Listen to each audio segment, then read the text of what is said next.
Hello दोस्तों, कैसे हैं आप? आशा करता हूँ सभी अच्छे होंगे। तो आज हमारा नया चैप्टर स्टार्ट होने वाला है, ज्वालामुखी।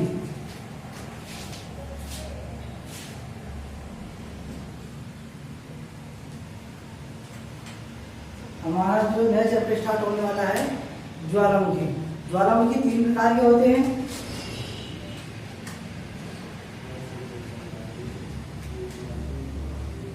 जागृत ज्वालामुखी,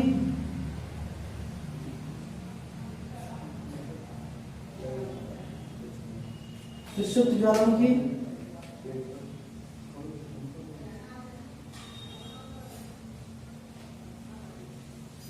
और तीसरा होता है हमारा मृत ज्वालामुखी।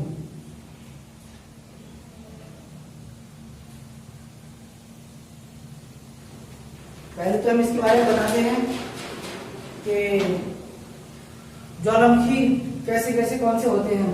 जागृत ज्वालामुखी, हमारा ये जागृत ज्वालामुखी में सदैव ही विस्फोट होते रहते हैं या इनमें लावा का उद्गार होता रहता है। जिसमें लावा का उद्गार होता रहता है या दिन में 5-6 बार उद्गार होता रहता है, वो जागृत ज्वालामुखी होते हैं। फिर सुप्त ज्वालामुखी वे ज्वालामुखी होते हैं जिनमें कभी उद्गार हुआ था और भविष्य में उद्गार होने की संभावना है। लगभग ये उद्गार 50 से 60 साल या 60 से 70 सालों के बीच में उद्गार होता है। औसतन एवरेज कितना जो हमारा उद्गार होता है, एवरेज 60 साल या 70 सालों के अंतराल में। फिर सुप्त ज्वालामुखी में इसका उद्गार, सुप्त ज्वालामुखी में उद्गार होता है। फिर आता है हमारा मृत ज्वालामुखी। मृत ज्वालामुखी वे ज्वालामुखी होते हैं जिसमें कभी उद्गार हुआ था लेकिन भविष्य में उद्गार होने की कोई संभावना नहीं है। भविष्य में कोई संभावना उद्गार होने की या ज्वालामुखी विस्फोट का कोई भी उद्गार होने की कोई संभावना नहीं है। ज्वालामुखी विस्फोट अब कैसे कैसे होता है और कहाँ पर होता है वो हम बताते हैं। देखो, ये हमारा नहीं धरातल, पता नहीं हमारा धरातल। धरातल में पृथ्वी की दूसरी परत होती है मेंटल।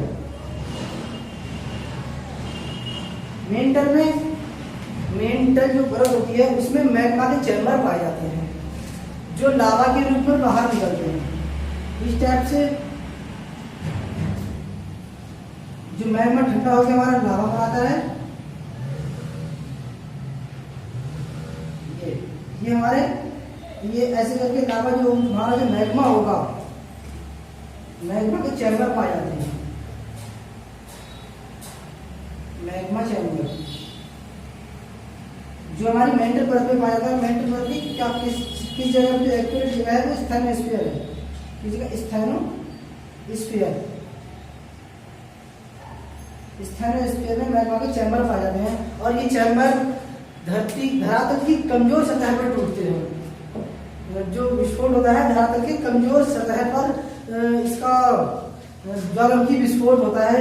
और सर्वाधिक ज्वालामुखी विस्फोट समुद्र के किनारे जहां पर तीव्र ढाल होता है वहां पर ज्वालामुखी का विस्फोट होता है। जहां पर अत्यधिक तीव्र ढाल होगा समुद्र के किनारे पर ज्यादा ही ज्वालामुखी विस्फोट होता है। जब ज्वालामुखी विस्फोट होता है तो उसको हम छिद्र होता है, छोटा छिद्र होता है, इसे हम एपिसेंटर या अभिकेंद्र कहते हैं। एपिसेंटर या अभिकेंद्र कहते हैं। लेकिन ये जब ज्यादा बड़ा हो जाता है, ये छिद्र जब बड़ा हो जाता है तो इसे हम क्या कहते हैं? इसे हम क्रेटर कहते हैं। क्रेटर या विवर।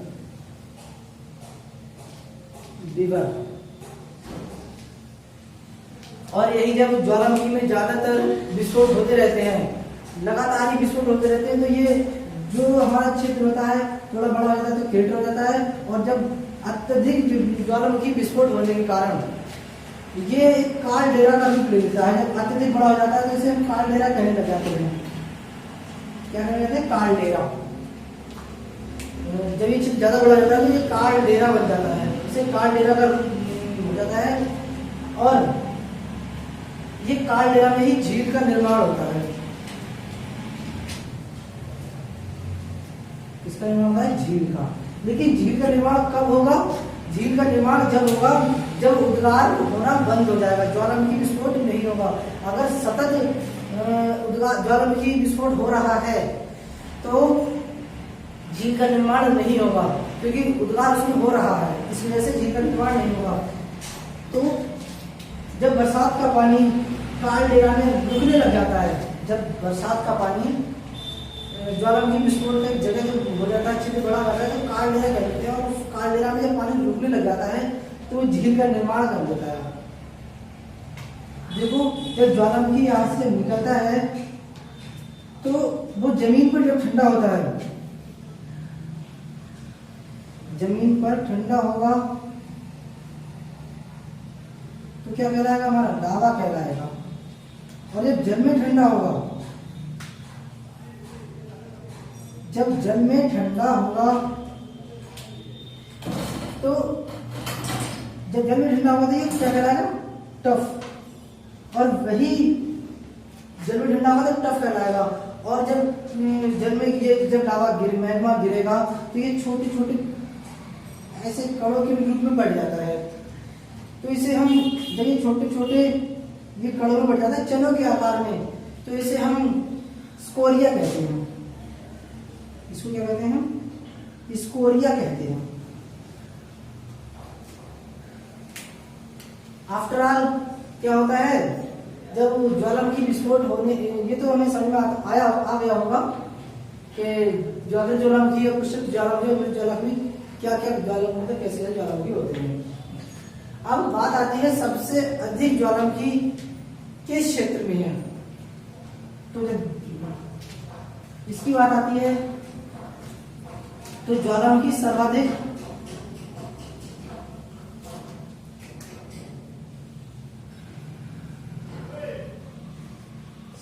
ज्वालामुखी हमारे कहाँ पर है? इंडोनेशिया में है। इंडोनेशिया में है। और कितने हैं? 27 ज्वालामुखी के साथ में ये टॉप पर है।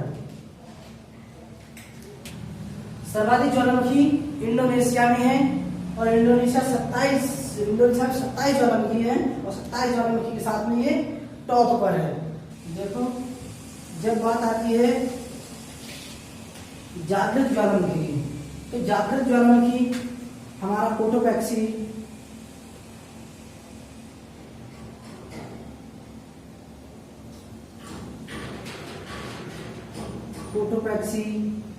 एटना, ट्राम्बोली,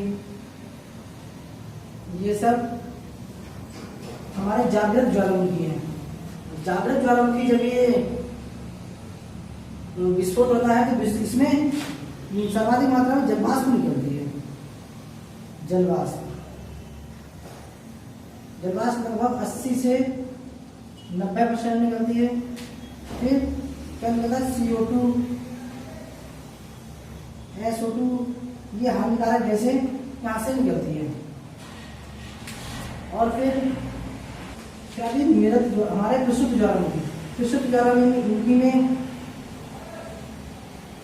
क्राकातोआ,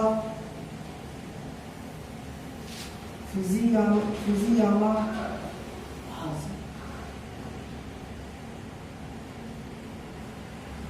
ये हमारे कैसी ज्वालामुखी है? ये हमारे प्रक्षुब्ध ज्वालामुखी है। इनमें उद्गार बहुत समय से नहीं हुआ है, लेकिन भविष्य में उद्गार होने की संभावना है। मृत ज्वालामुखी में नारकोडम, जो हमारे भारत में बढ़ता है। बहुत सारे ज्वालामुखी हैं जो मृत ज्वालामुखी हैं, जिनमें उद्गार होने की कोई संभावना नहीं है। और सबसे बात करें सबसे अधिक जो ज्वालामुखी है वो किस महासागर में है? तो प्रशांत महासागर में सबसे अधिक ज्वालामुखी हैं। जो प्रशांत महासागर में हमारा इस टाइप से बहुत सारे ज्वालामुखी हैं जो एक बहुत अधिक हैं, बहुत अधिक ज्वालामुखी हैं जिससे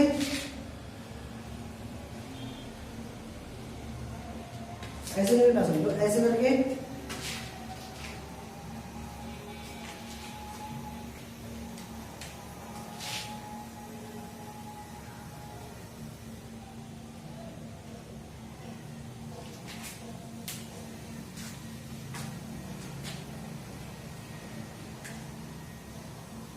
यहाँ प्रशांत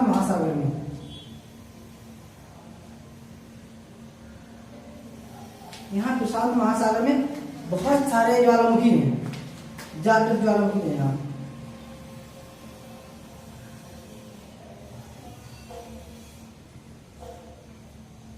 जागृत ज्वालामुखी हैं, तो यहाँ पर जो प्रशांत महासागर में अत्यधिक जागृत ज्वालामुखी है, तो इसको प्रशांत महासागर को हम रिंग वाला या रिंग ऑफ फायर कहते हैं। क्या कहते हैं? रिंग वाला या रिंग ऑफ फायर।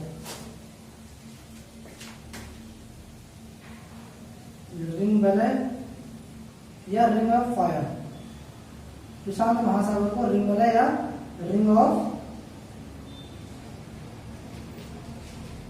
फायर भी कहते हैं। और इंडोनेशिया में, यही हमारा इंडोनेशिया है, इंडोनेशिया, और यही जापान है। जापान देश में सर्वाधिक हमारे भूकंप आते हैं क्योंकि वहाँ ज्वालामुखी विस्फोट अत्यधिक होते रहते हैं। इस वजह से वहाँ जापान में अत्यधिक ज्वालामुखी विस्फोट होने के कारण वहाँ पर ज्वालामुखी विस्फोट होने के कारण वहाँ पर भूकंप आते रहते हैं। अब बात आती है कि हमारे सबसे बड़ा जागृत ज्वालामुखी, सबसे ऊंचा,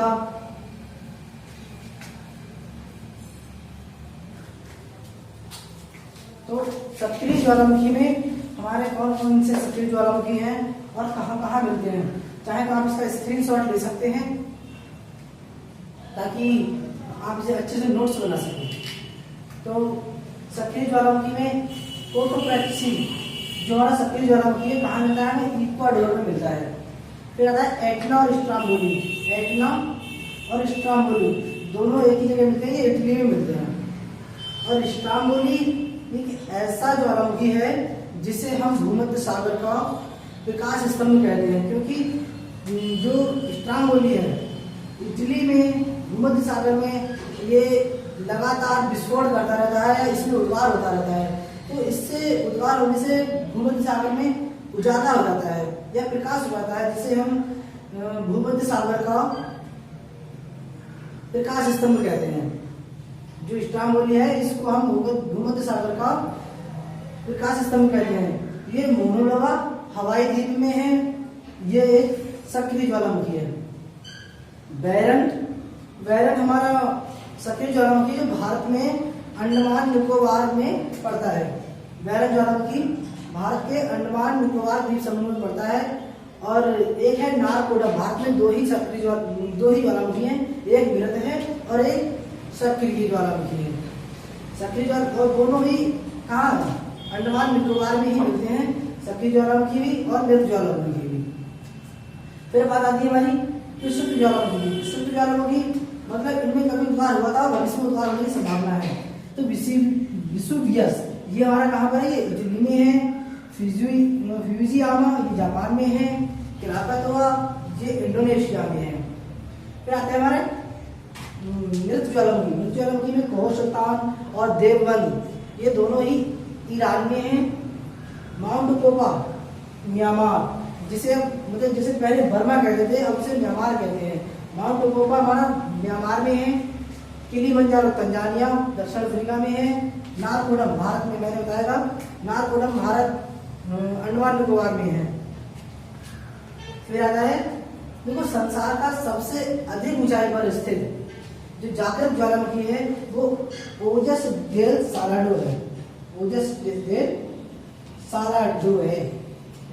और सबसे सक्रिय ज्वालामुखी की बात करें, अगर सबसे सक्रिय ज्वालामुखी है तो ये भी सक्रिय ज्वालामुखी है। लेकिन अगर सबसे अधिक की बात की जाए, सबसे अधिक उद्वार या लगातार या सतत की बात की जाए, तो हमारा सबसे सक्रिय ज्वालामुखी कौन सा है? किलाकू है। और जिस ज्वालामुखी से सिर्फ गैस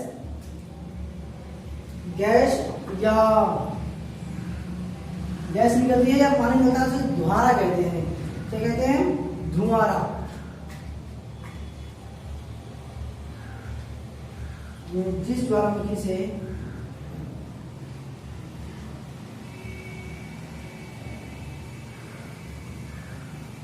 गैस और जलवाष्प निकलती है,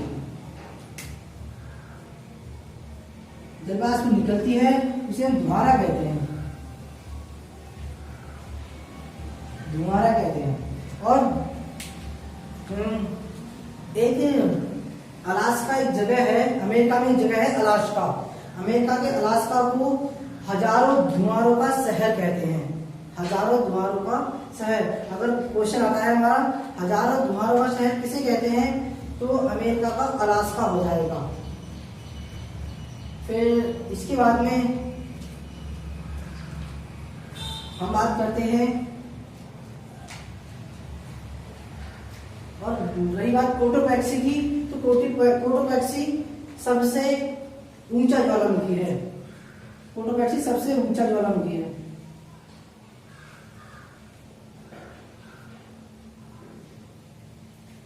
और किस महाद्वीप में एक भी ज्वालामुखी नहीं है, तो ऑस्ट्रेलिया महाद्वीप में एक भी ज्वालामुखी नहीं है। और सर्वाधिक ज्वालामुखी प्रशांत महासागर और हिंद महासागर में सर्वाधिक ज्वालामुखी हैं। ये तो मतलब सब क्लियर हो गया होगा। सबसे ऊंचा कोटोपैक्सी है, एटना है, स्ट्राटोमोरे कहाँ पर मिलते हैं हमें? ये हमें इटली में मिलते हैं। सबसे अधिक ऊंचाई पर स्थित ज्वालामुखी कौन सा है? ओजस डेल सालाडो है। सबसे सक्रिय ज्वालामुखी कौन सा है? किलाकू है। और हजारों धुआरों का शहर किसे कहते हैं? अलास्का को कहते हैं। तो ये तरह तरह के क्वेश्चन हमें देखने को परीक्षाओं में मिल जाते हैं।